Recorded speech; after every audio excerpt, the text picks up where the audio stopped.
सिल्लोड शहरातील तालुका कृषी अधिकारी कार्यालयात कर्मचाऱ्याची गळफास घेऊन आत्महत्या. सिल्लोड शहर पोलिसात घटनेची नोंद.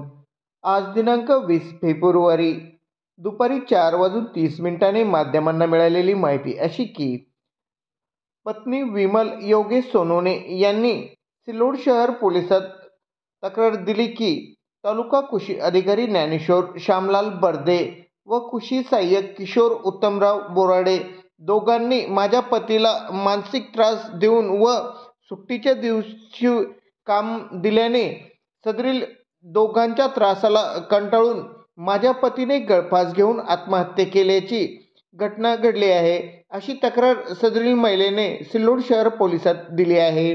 सदरील महिलेने दिलेल्या तक्रारीवरून सदरील घटनेची नोंद सिल्लोड शहर पोलिसांनी घेतली असून पोलीस निरीक्षक शेषराव उदार यांच्या मार्गदर्शनाखाली सिल्लोड शहर पोलीस ठाण्याचे उपपोलीस निरीक्षक DR कायंदे हे सदरील घटनेचा तपास करीत आहे, अशी माहिती सिल्लोड शहर पोलिसांनी माध्यमांना दिली आहे.